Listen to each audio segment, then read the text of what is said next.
A paz, meus irmãos.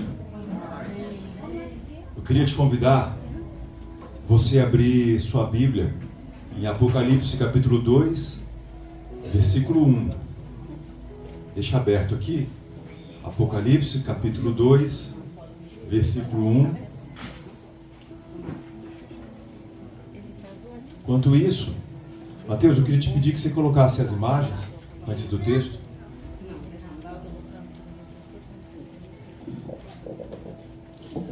Nós vamos estudar hoje, irmãos, a revelação de Jesus à igreja de Éfeso.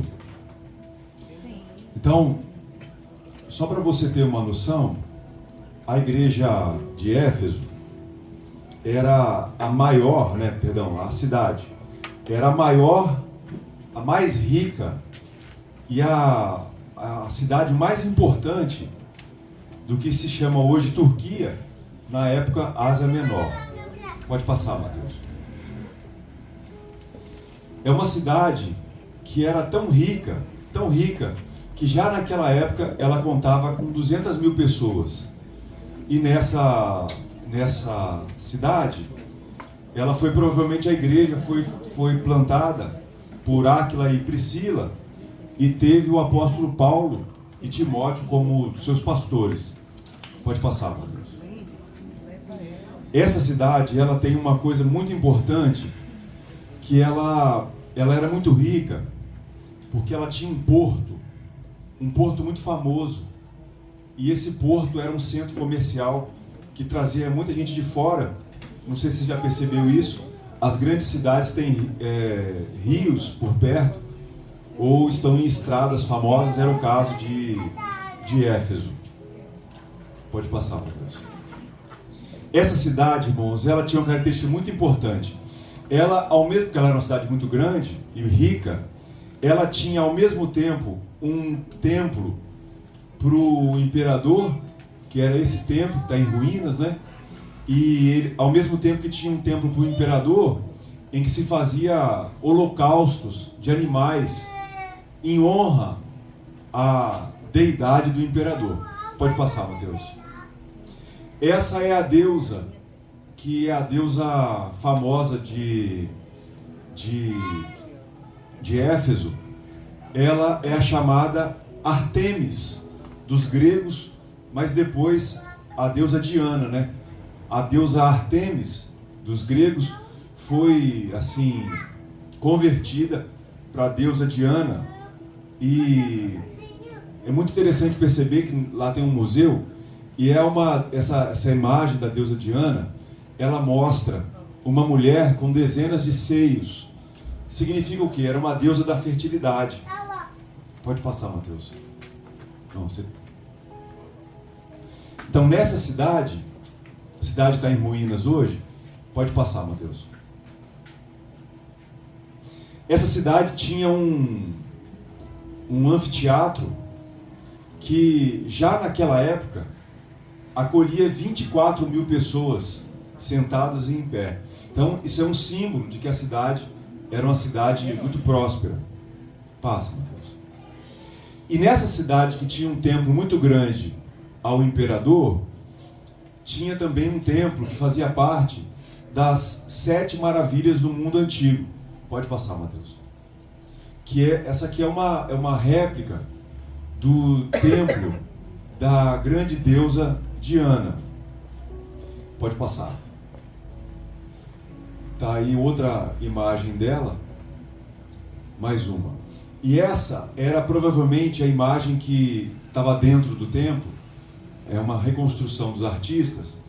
E essa deusa, irmãos, é uma deusa muito interessante, porque no culto da religião romana, ela é uma deusa da fertilidade, Eles acreditavam que, ao adorar a deusa Diana, eles estavam cultuando a deusa do amor.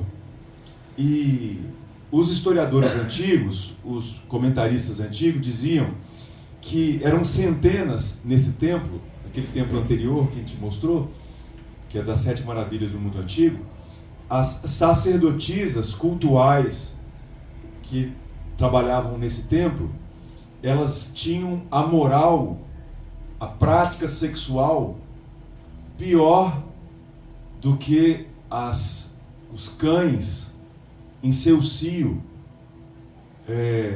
Ou seja, como era uma cidade que tinha um porto, os marinheiros vinham já sabendo que nessa cidade você ia encontrar um templo, que iam ter sacerdotisas que adoravam a deusa Diana através de sexo. Pode continuar. Essa é outra imagem da deusa Artemis, que é a Diana dos gregos. Ela tinha um arco e flecha, e ela era adorada nesse lugar. Tá. Esse último slide não vai mostrar, mas os historiadores falam, irmãos, que no templo de Diana nós temos no meio dele um jardim, e nesse jardim tem uma árvore plantada, uma árvore frondosa. E essa árvore, esse templo da Diana, ela tem uma característica que qualquer criminoso ou alguém que cometeu algum crime, voluntário ou involuntário, podia chegar nesse lugar, e se chegasse nesse lugar, ele não podia ser preso, não podia ser capturado. Era um lugar de refúgio. Tem mais alguma, Mateus? Não? Então tá bom. Então, tendo dito isso, deixa eu ver se eu já falei todas as características. Éfeso era um lugar de muita superstição. Lá no livro de Atos, a gente sabe que teve um problema muito grande com pessoas que tinham livros mágicos. E esses livros mágicos, quando a pessoa se convertia, ela deixava de usar esses livros mágicos. E quando o cristianismo chegou na cidade de Éfeso, trouxe prejuízo para esses vendedores de livros mágicos. Já disse também do culto ao imperador, que tinha um templo muito grande lá, e animais eram mortos. Quando João foi solto da ilha de Patmos, que ele estava preso, João foi morar nessa cidade, em Éfeso, e lá foi pastor dessa comunidade forte. E o que aconteceu com essa cidade? É muito interessante perceber que essa cidade, ela ficava entre... Obrigado, meu querido. Ficava entre o mar e um rio, chamado Rio Castro. E esse rio, por conta das chuvas da região, ele foi assoreando. Pensa ali, quando o rio Buranhém vai chegando no mar, e quando a maré está muito baixa, você vê os bancos de areia quando na travessia da balsa. Só que lá em Éfeso, o que aconteceu? Como o rio foi assoreando a entrada para o mar, o porto foi ficando assoreado, foi ficando cheio de areia. E aí o porto foi tendo que mudar de lugar, a cidade também teve que mudar de lugar várias vezes, e por fim, como o porto foi desativado, a cidade de Éfeso, ela deixou de existir. E hoje é só um lugar de turismo, né? Um lugar de museus e de visitação. Tendo visto isso, você que está com sua Bíblia aberta aí, Apocalipse capítulo 2, versículo 1. Jesus disse que ele ia trazer revelações, ele ia trazer novidades. Apocalipse, calipso significa escondido, apo, o contrário. Então Jesus ia trazer revelação daquilo que estava escondido, e agora ele manda uma carta para a igreja que está lá na igreja de Éfeso. Ao mesmo tempo que ele fala com a igreja de Éfeso, também fala conosco. Amém. Que somos a igreja de Jesus, e vamos ler o que está escrito aqui. Amém. Apocalipse capítulo 2, versículo 1 diz assim: Ao anjo da igreja em Éfeso escreve: Estas coisas diz aquele que conserva na mão direita as 7 estrelas, e que anda no meio dos 7 candeeiros de ouro. Então, já que a gente leu essa primeira parte, vamos ler o versículo 28, que está no capítulo 1, um versículo antes, no capítulo 1, versículo 28, diz assim, ó: quanto ao mistério das 7 estrelas que viste na minha mão direita, e aos 7 candeeiros de ouro, as 7 estrelas são os anjos das 7 igrejas, e os 7 candeeiros, as 7 igrejas. Então, no capítulo anterior, a gente recebeu uma informação que essas estrelas são 7 pastores, são 7 mensageiros. A palavra anjo aqui é angelos, que significa aquele que vai trazer uma mensagem. Então, Jesus já está dizendo que na mão dele tem 7 pastores, né? 7 anjos, 7 mensageiros, e ele está andando ao redor de 7 igrejas de ouro, candeeiros de ouro. Versículo 2: conheço as tuas obras, tanto o teu labor como a tua perseverança, e que não podes suportar homens maus, e que puseste à prova os que a si mesmos se declaravam apóstolos e não são, e os achaste mentirosos. E tens perseverança, e suportaste provas por causa do meu nome, e não te deixaste esmorecer, enfraquecer.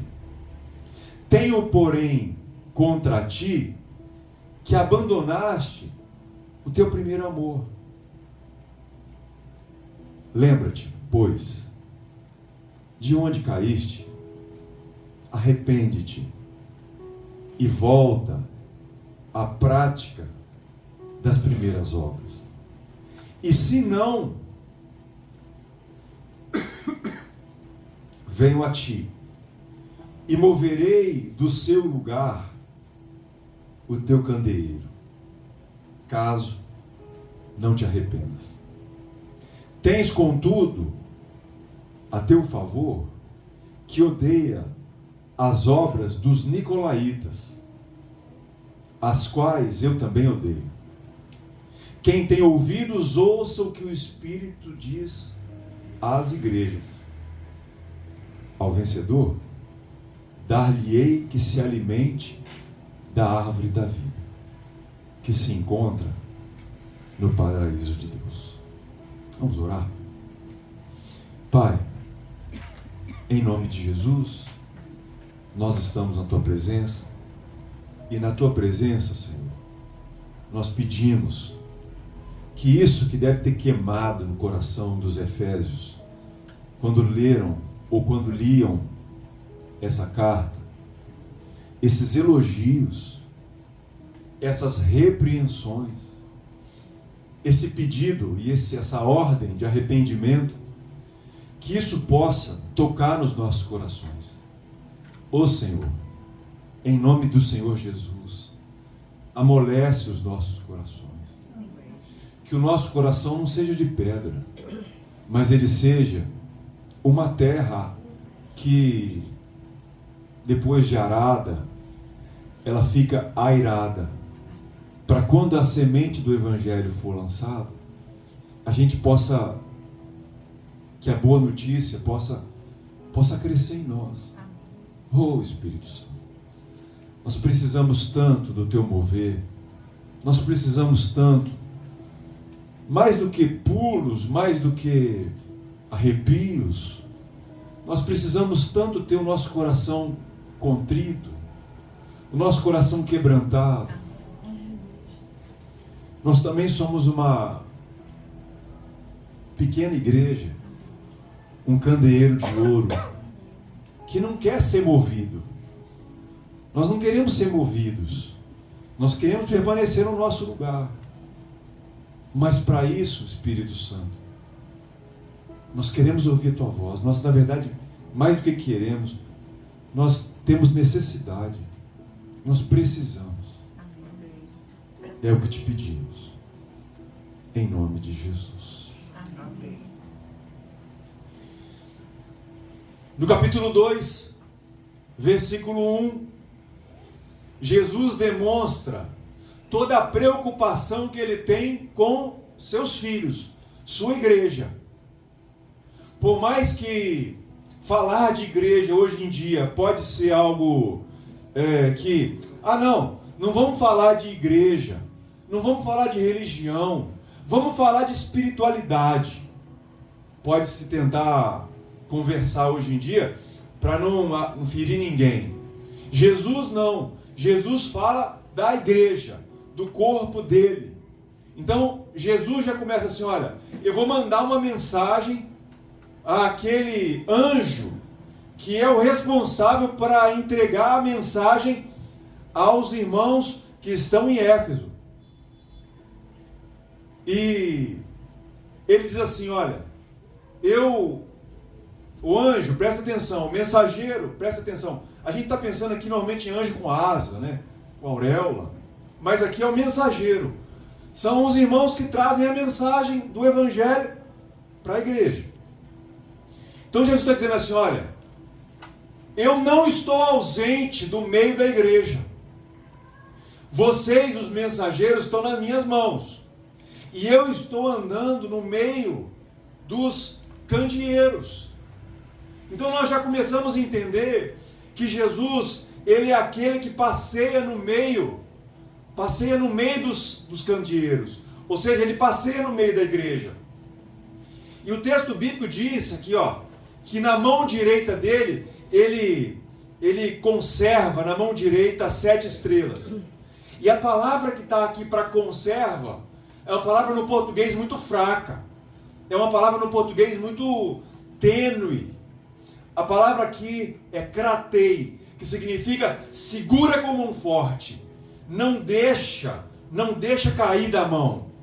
Então o Jesus que está passeando entre as igrejas segura aqueles que trazem a mensagem de forma forte.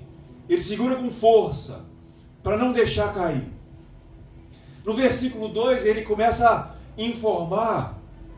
a nos informar que ele conhece as obras. Então muitas vezes as pessoas cometem o ledo engano, os líderes principalmente, de achar que podem fazer o que bem entendem na igreja. E não podem. As pessoas que estão na liderança, as pessoas que participam de ministérios na igreja, elas acham que elas podem fazer o que bem entendem. E é uma mentira. Porque a Bíblia está dizendo, Jesus está dizendo, eu conheço o que vocês fazem. Eu estou ciente do que vocês andam fazendo. As obras. E quando Jesus diz, conheço as tuas obras, ele está dizendo que além de saber o que se faz, obviamente, se sabe o que não faz. E ele diz assim, olha, eu conheço o que vocês fazem. Eu conheço o trabalho. A palavra diz labor. Eu conheço o trabalho. E aqui trabalho é uma coisa muito importante.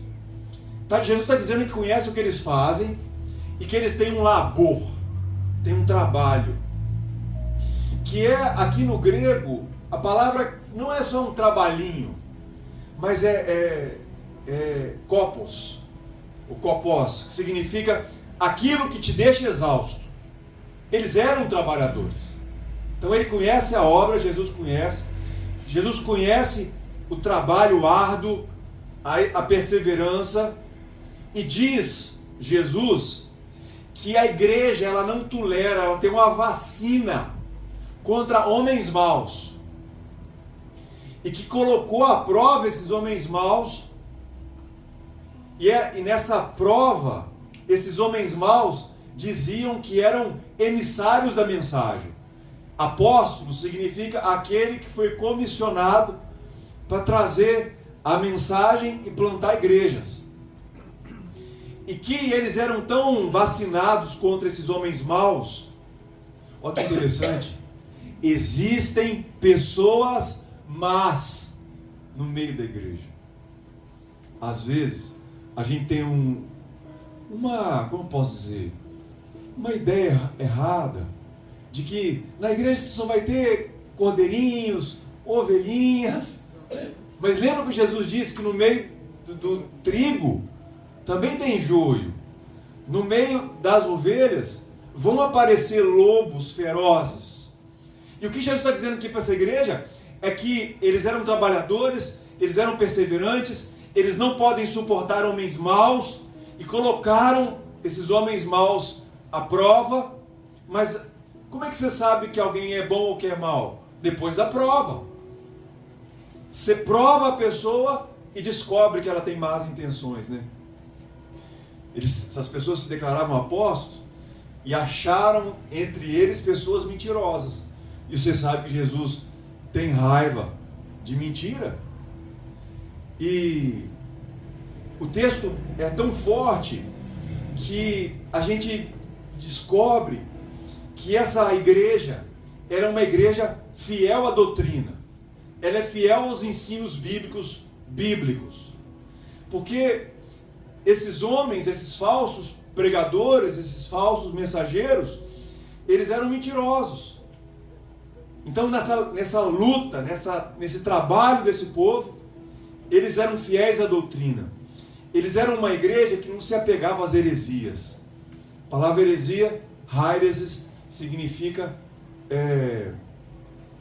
salientar um ponto da doutrina em detrimento do resto. Ou seja, a heresia até tem uma coisa certa, mas ela peca porque ela salienta tanto um ponto e esquece do resto. Então são enganos teológicos, enganos bíblicos. Então, como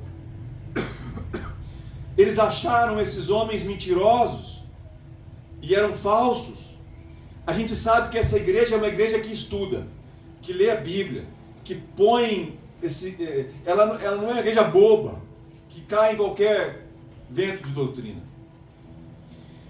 Versículo 3, Jesus diz assim, vocês são perseverantes, é a segunda vez, né?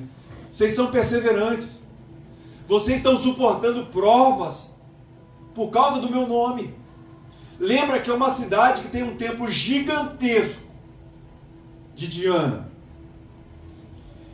E é um templo famoso, as pessoas vinham de fora para cultuar a deusa Diana.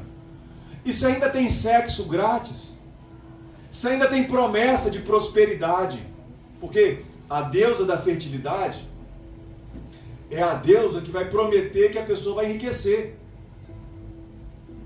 Então é como se fosse a Tice, que tem um pequeno negócio. Aí ela vai lá no templo da Diana para ofertar e se devotar à deusa para a vida dela dar certo. Então você tem uma cidade que tem um templo gigantesco, lindo, bonito, cheio de dinheiro. E tem um outro templo, que é um templo que cultua a divindade do imperador. E ser cristão nesse lugar é muito difícil. Porque você tem uma pressão muito grande dos crentes que deixaram essas religiões pagãs para ser cristãos e são perseguidos. E tens perseverança, e suportastes provas por causa do meu nome, e não te deixaste esmorecer. Ou seja, é um povo firme, duro na queda, porque ser cristão em Éfeso não era fácil. Tem o templo da Diana e tem o templo do César. Versículo 4. Tenho, porém, contra ti, que apesar de vocês serem bons de doutrina, vocês não ficarem ouvindo qualquer papagaiada, qualquer vento de doutrina, e que vocês são trabalhadores e perseverantes, vocês abandonaram. Tenho, porém, contra ti, que vocês abandonaste o teu primeiro amor. Então repara que Jesus faz um elogio. Essa carta foi escrita por volta do ano 80. Então o cristianismo já vinha quase meio século. Mais de meio século. E já era a segunda, terceira geração de cristãos. E todos nós que somos cristãos de longa data, sabemos que a vida cristã tem altos e baixos. Altos e baixos. O problema é que essa igreja, que era boa em algumas coisas, boa na doutrina, boa no trabalho, boa na perseverança. Em algum momento aconteceu alguma coisa que aquilo que difere, que faz a distinção dos cristãos para qualquer outra religião, deixou de existir. Repare que você tem islâmicos fiéis à doutrina. Repare que você tem budistas fiéis à doutrina. Repara que você tem todo tipo de religião que é firme também, que não... Só que os cristãos aqui em Éfeso, em algum momento da história, eles pararam de amar uns aos outros. Eles pararam de amar uns aos outros. Aí você fala assim, pastor, é uma igreja então que não tem um coraçãozinho? É uma igreja que não tem E aí nós precisamos voltar para o significado de amor. Porque amor não tem nada a ver com coração. Amor não tem nada a ver com sentimento. Porque Deus amou o mundo de tal maneira. Você acha que Deus estava lá apaixonado no mundo? E aí vou dar... Não, irmãos.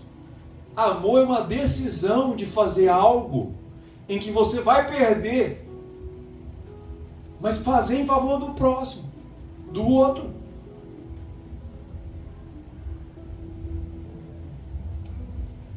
O fato de eu ser pastor aqui é um ato de amor. Tinha uma proposta em São Paulo para ganhar 30 mil reais em São Paulo. Eu vim parar onde? No Cambolo. É amor. Quando os irmãos plantaram essa igreja e cederam a casa deles 2 anos, quase 2 anos, e a igreja funcionava aqui e eles morando aqui, é amor. É uma decisão de fazer algo em favor do próximo que vai te custar. Por isso que no casamento, amor não tem nada a ver com sentimento. Não tem nada a ver com sentimento. É bom se tiver um sentimentozinho. Se não tiver raiva da pessoa. É bom.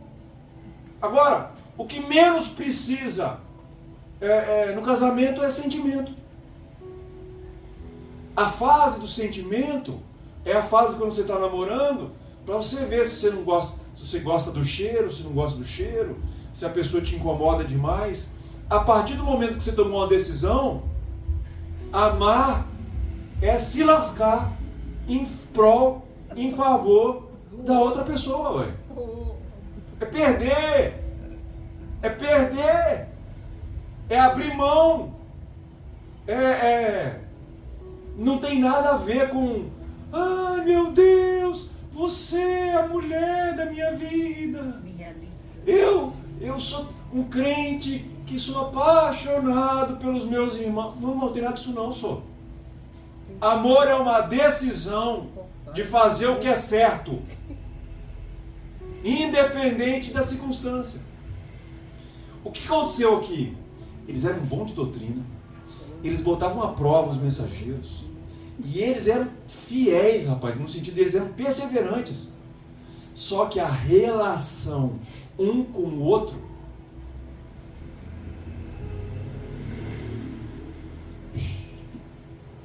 eles decidiram parar de se gastar em favor dos irmãos. A gente não sabe aqui, o texto é amplo. Lembra que João é o discípulo do amor. Então João fala assim, vocês perderam o primeiro amor. Então esse primeiro nos lembra quando a gente encontrou Jesus, como é que a gente era. Amava a Deus de forma magnífica. Amava os irmãos de forma magnífica. Mas essa igreja perdeu o primeiro amor. Ela perdeu a decisão de fazer o que era certo. Olha que interessante, e o casamento é uma boa ilustração. Você pode ser fiel ao seu marido sem amá-lo. Você pode respeitar sua esposa sem amá-la, sendo extremamente egoísta. Você pode ser um cristão que não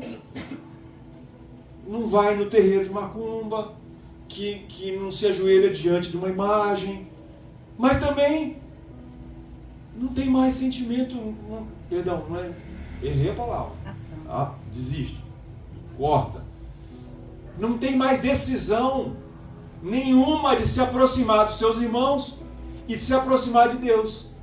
É um crente que perdeu o primeiro amor. O amor é o que marca o discípulo de Jesus. Por exemplo, eu amo a Bíblia. Eu amo. E quem for lá em casa eu mostro.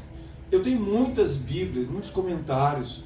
Mas eu fui no congresso esse mês, eu tive que trazer uma nova para mim. Olha que coisa linda, minha Bíblia nova. Eu tenho um apego. Eu tenho tanto apego que eu gasto meu dinheiro gastando com isso. É ato prático.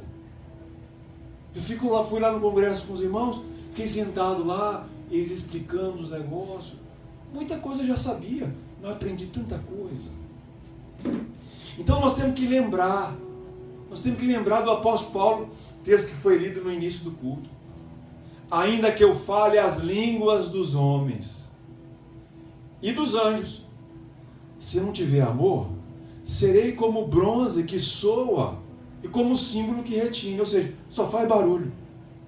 Ainda que eu tenha o dom de profetizar, eu conheça o mistério, o presente, o passado, o futuro dos irmãos, dom de profetizar.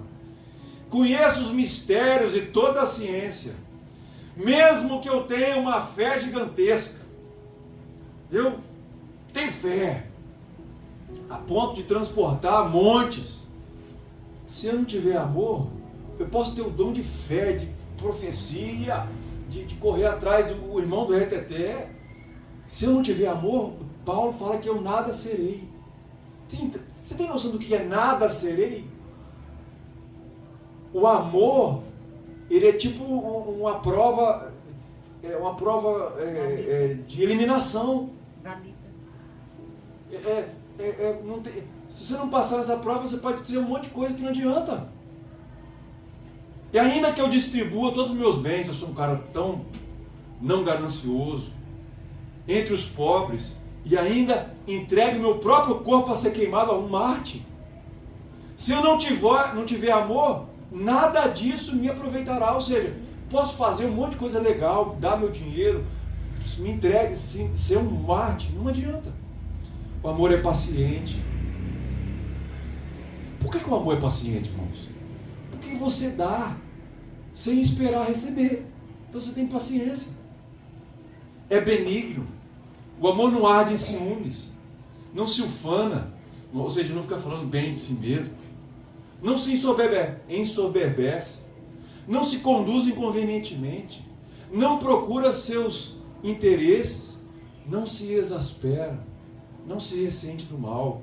Quando a parte amada, que você faz coisa por ele, por ela, te lasca. Não se ressente do mal.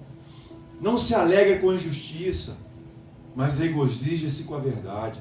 Tudo sofre, tudo crê, tudo espera, tudo suporta. O amor jamais acaba. Mas havendo profecias, vão acabar. Havendo línguas, vão acabar. Havendo ciência, vai passar. Porque em parte conhecemos e em parte profetizamos. Quando, porém, vier o que é perfeito, quando Jesus voltar, então o que é em parte será aniquilado. Quando eu era menino, eu ficava falando de coisa de menino. Eu sentia como menino. Eu pensava como menino. Quando eu cheguei a ser homem, eu desisti das coisas próprias de menino. Porque agora vemos como num espelho, de forma obscura. Então veremos face a face. Agora conheço em parte. Então conhecerei como também sou conhecido. Agora, pois, permanece a fé, a esperança e o amor. Destes três, O maior destes é o amor. Sabe, irmãos, nós precisamos entender que o ato de amar aos irmãos e amar a Deus é um negócio que tem a ver quando te falaram com Jesus. Qual é o maior mandamento da lei? Amar a Deus. É o café, lembra? Com toda a sua carne, com todo o seu corpo, com toda a sua alma, com toda a sua força, com todo o seu entendimento. Café, corpo, alma, força e entendimento. E semelhante a esse, ama o próximo como a ti mesmo. Sabe, irmãos, nós deixamos o primeiro amor quando nós não adoramos mais a Deus.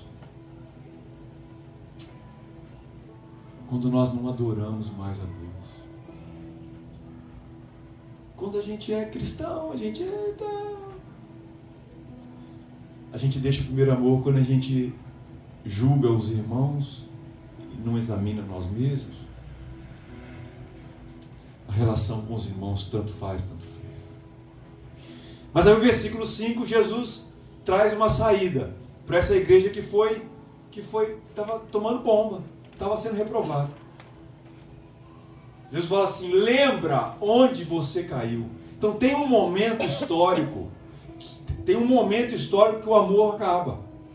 Então ele fala assim: lembra onde você caiu, mas se arrependa e volta às práticas das primeiras obras. Olha como é que o amor não tem a ver com sentimento, tem a ver com práticas de primeiras obras. Então aconteceu um fato histórico que tirou o amor da igreja. Talvez alguém da própria igreja que traiu a igreja. Talvez um líder da igreja que traiu a igreja. Não sei.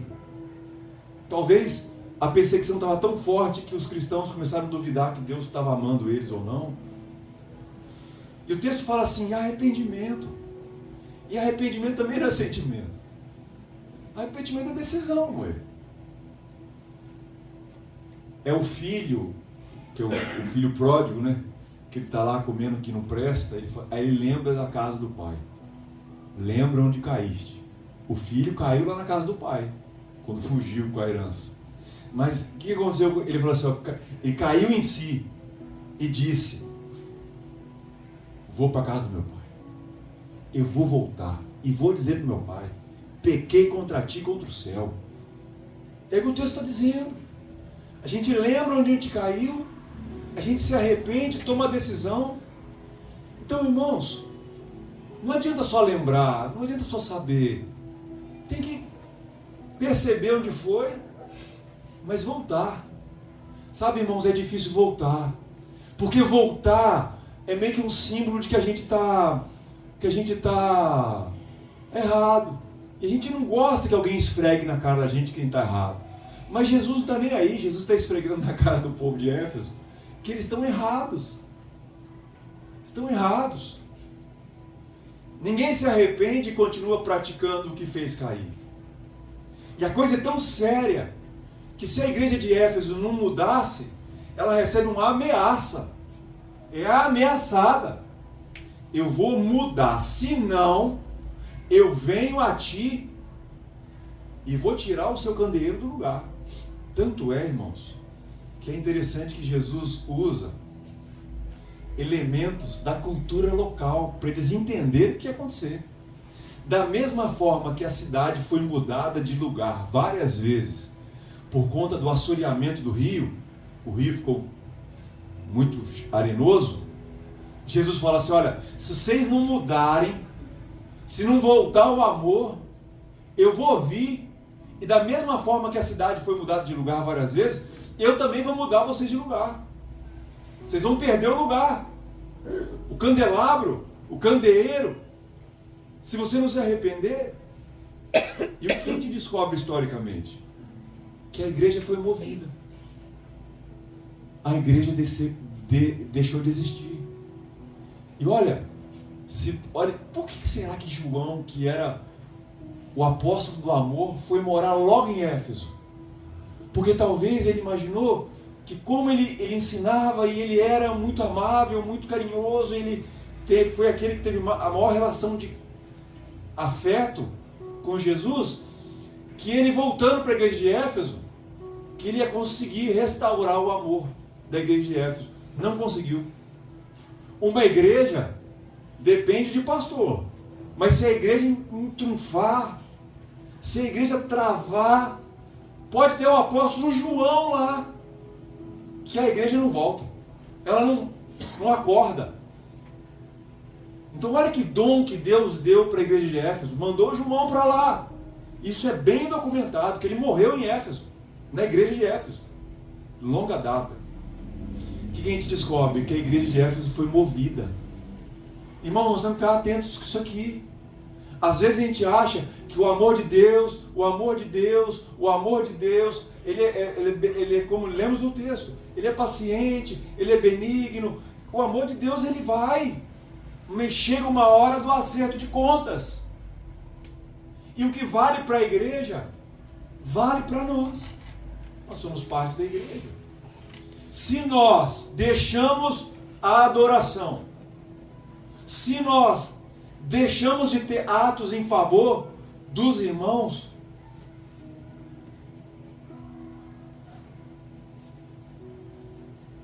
eu me lembro, irmãos, do amor que nós tínhamos com a Casa do Oleiro. Um monte de gente lá, tudo lascado, um povo feio, fedorento, um povo, meu Deus do céu, quantas vezes eu tive que trocar de roupa, para depois mexer com aquele povo lá, rapaz. E eu me lembro que a gente queria tanto bem daqueles homens, a gente queria tão bem deles, a gente queria ver eles restaurados. Então a gente fez doideira, a gente montou fábrica de vassoura, fábrica de bloco, inventava para querer fazer horta, furamos poço, e a gente estava lá no dia a dia, e tantos irmãos que foram abençoados porque estavam ali cuidando de gente que não merecia, como se nós merecêssemos, também não merecíamos, mas o amor do Senhor vinha sobre nós, e nós nos devotávamos, muitos irmãos se devotavam àqueles homens destruídos.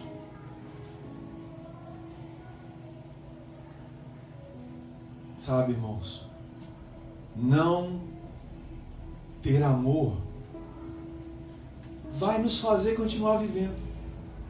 Nós vamos estar na igreja, mas pesa sobre nós a espada. E Jesus falando claramente: se não, venho a ti e moverei do seu lugar o teu candeeiro, caso não te arrependas. Só que aí Jesus deixa bem claro, e no versículo 7 ele fala assim: tens contudo vocês não gostam dos nicolaítas, vocês odeiam as obras dos nicolaítas. Quem que são esses nicolaítas? É um grupo herético que eles inventam uma nova forma de cristianismo. Eles querem o melhor da igreja, a salvação, a graça, a purificação, a redenção, mas eles também querem o melhor do mundo. Ou seja, eles ensinavam que você podia comer carne sacrificada aos animais, aos deuses, não tinha problema, podia ir lá nos templos participar daquelas orgias sexuais, não tinha problema. Também podia sexo sem casamento, não tinha problema. Ou seja, eles eram um cristianismo liberal, que não tinha proibições. O melhor da igreja, o melhor do mundo. Vocês têm um ponto a favor de vocês: vocês odeiam o mal, vocês querem fazer o que é certo. Mentalmente, racionalmente, vocês estão bem, mas do ponto de vista das decisões em favor do próximo e da adoração, vocês estão mal.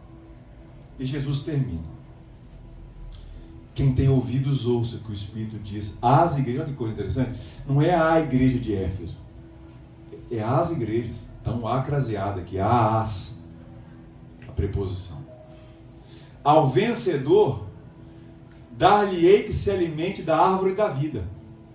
Você lembra que no meio do templo de Diana tinha uma árvore?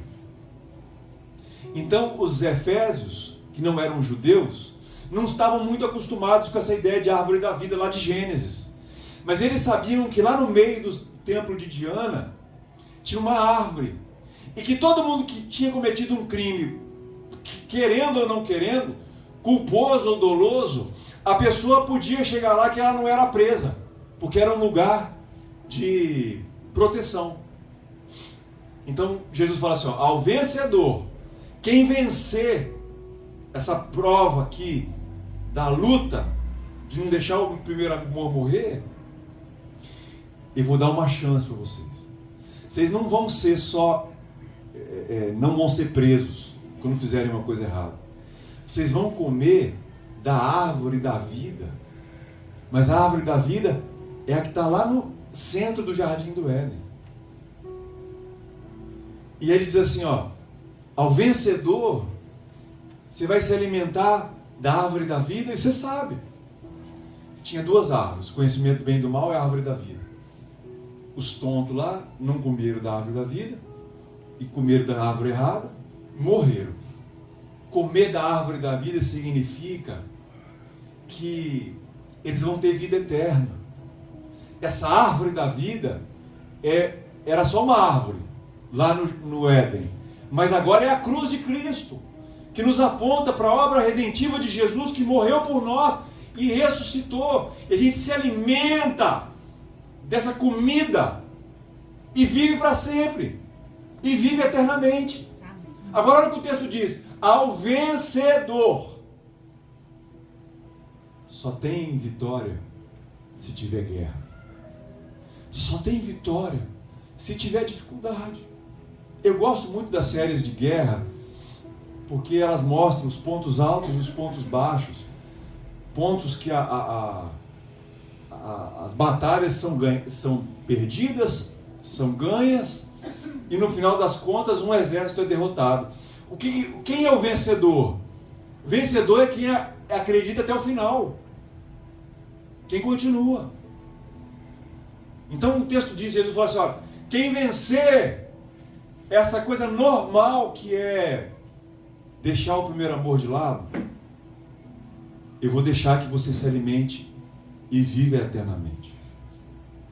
E ao contrário, não vai ser no templo de Diana, vai ser no paraíso de Deus. Amém. Eu quero concluir, irmãos, essa revelação tão linda de Jesus com 4 pontos. O primeiro é que tudo que está em Apocalipse aqui não era senso comum, ou seja, eles não sabiam. Então Jesus manda a carta para Éfeso porque eles não sabiam. E eles precisavam que o Calipso, ou seja, o escondido, fosse revelado. Por isso, revelação de Cristo Jesus. Então a primeira revelação que eu percebo nessa carta aos Efésios é que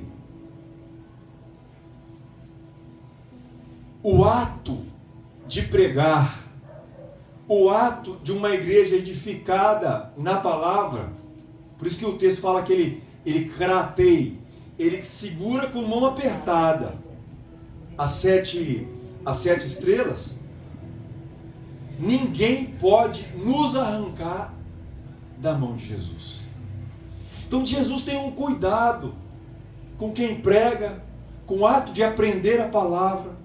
Então nós precisamos entender, irmãos, é óbvio que eu vou falar isso aqui, mas quem tinha que ouvir não está aqui. Mas eu vou falar para você se animar. O ato de vir adorar, o ato de vir ouvir o que a estrela da igreja de Éfeso, que é o anjo, que ele tinha a mensagem para entregar, isso é seguro de forma, na mão esquerda não, na mão direita, na mão direita de Jesus. Ou seja, é uma coisa que está firme na mão de Jesus, o ato de ensinar na igreja. Mas como vai se perdendo o primeiro amor, as pessoas param de quê? De adorar a Deus em casa, param de adorar a Deus comunitariamente. Qualquer coisa entra no lugar da adoração, qualquer coisa entra no lugar da comunhão dos irmãos, o amor entre os irmãos. Então, primeira revelação que eu queria salientar é que Jesus falou assim, olha, eu tenho na minha mão direita, bem apegado, bem seguro, cratei. Ninguém pode arrancar da mão de Jesus esse sistema, esse jeito que ele escolheu do anjo da igreja ministrar sobre a igreja e nós ministrarmos uns sobre os outros. Segunda revelação. Irmãos, nós somos, sem dúvida, a geração de crentes menos bíblicos da história. Nós estamos tudo lascado. Irmãos, eu dei uma pancada nesse vídeo aqui tão grande antes do culto começar. Irmão, sério, pensa no nocaute. Eu estou com a testa inchada até agora. Pensa na dor de cabeça que eu estou aqui. Eu dei uma pancada. Ia ser engraçado eu não conseguir pregar e virar para alguém e falar assim: quem é que vai pregar?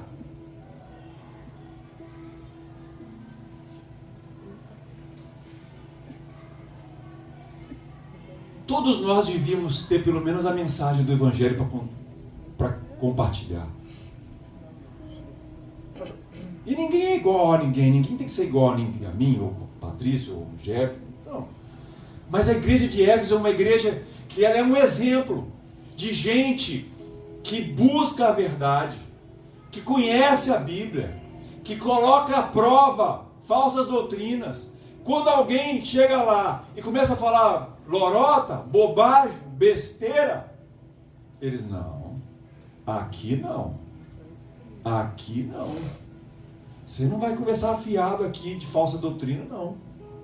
Então, irmãos, nós vivemos hoje num tempo é que pregar, ensinar, ministério de ensino está em baixa. O que está em alta? A música. Porque a música ela tem um poder maior das emoções. E os replé, eles são muito valorizados, por quê? Porque eles mexem com a emoção. Mas a igreja de Éfeso é uma igreja que busca a verdade e não só as experiências. Jesus está nos ensinando que a gente tem que pensar e não só sentir. Não tem problema sentir. Sentir é bom. Irmãos, como o louvor nos abençoou hoje? Amém. Como eu chamo o irmão? Como? Ô Luiz, você abençoou a gente tanto grande hoje. Ô Luiz, obrigado, Luiz. Deus, manda um Luiz aqui para a nossa igreja. Amém. Para tocar esse teclado. Sim, Senhor. Poxa, vocês repararam comigo que o Jeff se empolgou também? Se animou? Porque já não está sozinho na luta. Já tem um para trocar as notas e tal. Irmãos, não tem problema sentir. Sentir é bênção. Só que o problema é que só sentir e não conhecer a Bíblia. Nós vamos começar na sexta-feira à noite uma turma de doutrinas básicas. Vamos ver. Terceira revelação.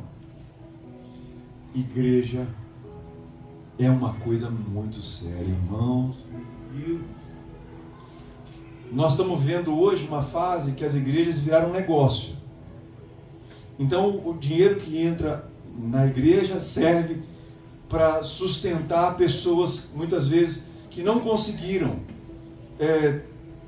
sobressair nas suas vidas seculares. E aí o dinheiro que entra não é usado em favor dos pobres, dos simples, das obras sociais da igreja, e virou uma máfia. Ao mesmo tempo, igrejas que viraram empresas que viraram negócios familiares, porque eu construí uma igreja tão grande e eu tenho que passar a minha igreja para o meu filho, porque se eu não passar para o meu filho, é quase que eu estou falando, tem que passar uma herança, porque se eu não passar a herança, o que vai ser do futuro dos meus filhos? Querendo ensinar que o sacerdócio, aí um monte de gente que não tem chamado, que não tem ministério, é trazido para a liderança da igreja, e dá um negócio aguado, um trem esquisito. Irmãos, Jesus pega a igreja e fala assim: olha, eu estou andando no meio de vocês, isso é muito sério, para vocês não serem movidos de lugar, ou seja, para vocês serem aprovados, para vocês serem vencedores, é necessário ter uma vivência comunitária. Não dá para ser crente de casa só. Por isso que a igreja é tão importante. Porque a igreja é fácil demais ser crente do YouTube, irmãos. Porque a gente não tem os atritos próprios de uma igreja local. Então a terceira revelação, irmãos, é a centralidade da igreja na vida dos cristãos. E por isso eu quero em nome de Jesus, dar parabéns a vocês que estão aqui, ué. Porque quem não entende isso aqui, nem está aqui. Estão tudo vendo o Fantástico. Né, Mateus? E a gente até viu os gols do Fantástico, os cavalinhos. Mas só quando chega em casa, tarde da noite. Tem que ver os cavalinhos, irmãos. Vou atrapalhar minha pregação com isso aqui. E por último, talvez aquilo que mais tocou no meu coração a semana inteira. Jesus revela que nós podemos ser ótimos em algo ótimo. No caso deles aqui, a doutrina. Podemos ser ótimos em algo até ótimo, mas ruins no essencial. Ô, irmãos, pensa numa pancada. Eu fiquei a semana inteira engasgado com isso. Pensando, remoendo. Olha que revelação. Não adianta ser ótimo em algo ótimo, que no caso deles era a doutrina, mas ser ruim no essencial. Vai entrar na cláusula lá do senão.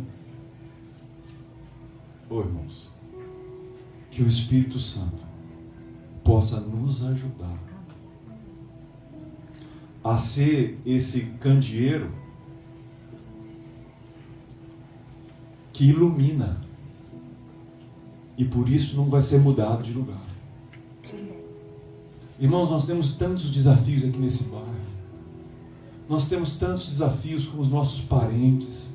Nós temos tantos desafios com as crianças desse bairro, com os nossos vizinhos. E eu sei que o mundo está tentando nos chamar para uma vida autocentrada, de uma vida só de prazeres, de uma vida só de alegrias, que são boas. Mas nós precisamos entender que podemos ser ótimos em algo ótimo, mas que o fato de sermos ruins no que é essencial pode destruir a nossa vida cristã. Amém? Amém. Eu queria chamar os irmãos do louvor aqui. Eu queria te convidar a baixar a sua cabeça. Acho que ninguém escolhe perder o primeiro amor assim de graça. Eu vou perder o primeiro amor e eu estou nem aí. Não é assim. Às vezes, as coisas desse mundo foram tomando a nossa atenção, e quando a gente viu, a gente já estava tomando decisões práticas em favor de outras coisas. Ou talvez a gente foi magoado. A gente foi magoado, a gente foi traído, a gente foi apunhalado pelas costas, talvez por um irmão, por uma irmã. A gente se sentiu exposto e a gente tomou uma decisão que a gente nem lembra, mas a gente não vou me entregar mais, não vou mais entregar meu coração para os irmãos, porque já fui traído, já fui traída. Você já se entregou tanto sua vida a Deus, já fez parte de um monte de ministérios, já foi tão fiel ao Senhor, mas o Senhor te frustrou naquilo que uma coisa que você queria. Aí talvez você embirrou, você travou que nem um burro de carga, e aí você não quer mais. Deixa eu assim, do jeito que eu estou, Senhor. E eu estou aqui bem devagar, quase parando, mas eu estou andando devagar. Ah, irmãos, o Senhor tem para nós ver onde a gente caiu, ver onde a gente caiu. Ele tem para nós que a gente se arrependa e volte às primeiras obras. Pai,